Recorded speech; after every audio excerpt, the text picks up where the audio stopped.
Hello, my name is Margaret, and today I'm going to talk about types of PMO and some functions. The Supportive Project Management Office provides a support or consultation in a form of on-demand expertise with templates, best practices, access to information, and expertise on other projects. This can work in an organization with a weak structure, which means that the function manager is in the charge of the center decision and will probably have an assistant as coordinator. The main point for this type is that it's a consultative role. It cannot control and force anything on the project, and therefore it got a low level of control. Control and Project Management Office works in organizations where there's a desire to supervise, to review, reign over activities, processes, procedures, documentation. It does require support, but as well to apply that support. The requirements to apply that can include the adoption of methodologies, templates, forms, conformance to government, and the application of project management control set of rules. It as well includes training in project management and project management softwares. It has a moderate control, and it's great for organizations with a balanced structure. The balanced structure is that there's a project manager that becomes present in decisions and responsibilities and share with the functional manager the other set of responsibilities and decisions for the project.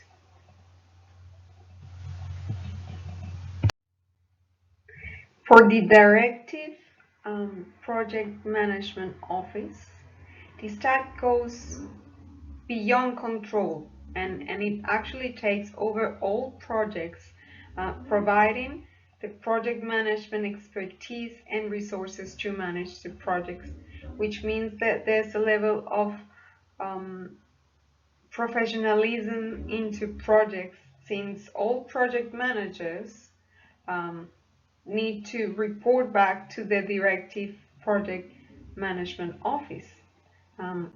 This type of project management office of PMO is guaranteed a high level of consistency of practices across all projects, and it is effective in organizations that often possess a large and strong matrix that supports various areas and where there's a setup that would fit the culture, the history on what works and what does not.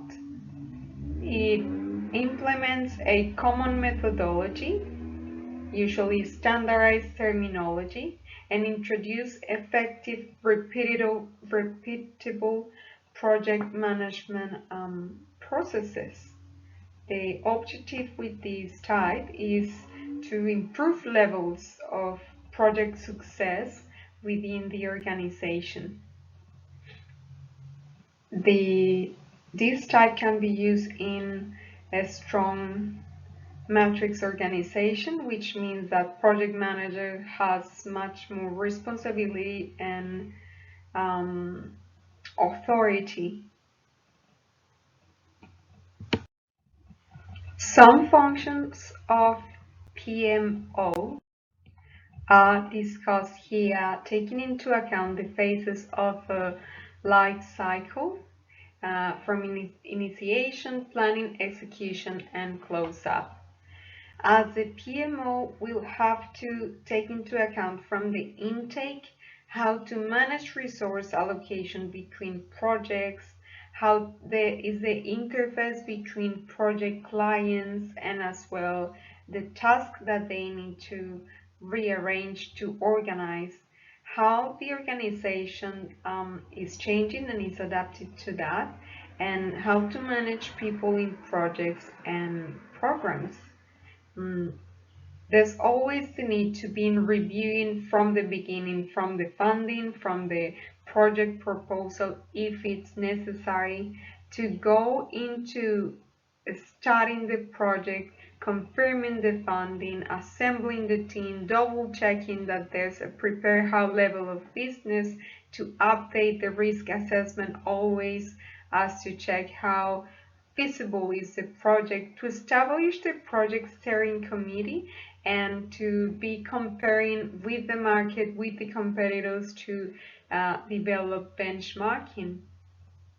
As for security in the initiation side, the PMO needs to check on clients if they complete the security assessment questionnaire, on the data, on project, managing the project documentation, on managed the functions that are required, as mentoring, as training, as checking the project competency development, checking the management tools and information tools. If the project needs a software development, what's the requirements of that software? As for planning, on the planning side, they can be combined. Project charter, project management plan needs to be arranged, supervising, checking the charter, and define the project scope. How is the budget, the resources, the schedule, risk, issues, the quality, the time. And for security, we got security in the sense of security resources assigned. Do we have enough? Are we lacking? Do we need to get more? How are we going to do that? The security of privacy requirements are provided. What's the procurement process? What's the documentation? What's the knowledge, the timing on this type of application of project? Again, the risk assessment is constantly undertaken to confirm the accessibility of requirements, and for the software, if needed to be implemented, that analysis and design. Not just that, but as well to provide a strategic project scoreboard, and to support project portfolio definition, to participate in strategic planning, to advise upper management in decision making. And as for execution, there's this part of increased motivation and individual commitment, to check that if there's like roles, responsibilities, that there's this acceptance of the execution of the project plan, that is checking the track of the performance, if there's anything that needs to be changed, to be adjusted, if it's going in accordance to what was promised in the contract, in accordance with the what is promised with the deliverable or the deliverables, to manage the team, the resources. And as for security, again, the privacy, the requirements that are validated, the reduction of risk exposure, and the integration among all the areas of the organization, to validate and build against accessibility requirements. And in the execution side, for the software development, the code, the test, and the implementation. Right when it's the time to close up the project, PMO needs to be checking the lesson learned, the close-out report, the security and privacy lessons learned documentation, what was the relationship among projects and strategies, the project prioritization, the client satisfaction on what was delivered. And during all of these phases, If it's required, a status report to check how can it be improved, how can it be fixed, and comply what is promised. On the but communication, that's why I put it on the below, sorry. There should be constant and effective communication, so meetings, intranet, with with the internal software, with phone calls, to double check that there's reassurance on quality on what was proposed and what is meant to be delivered.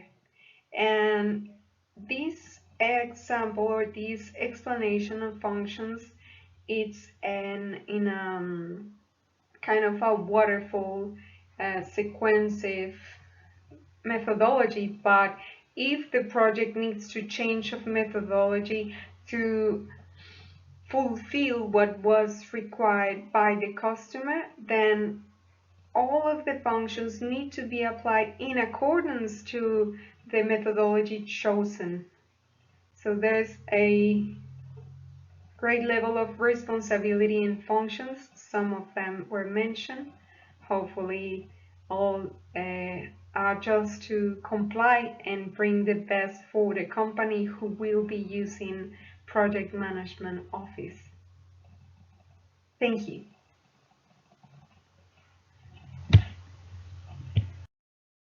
These are my references.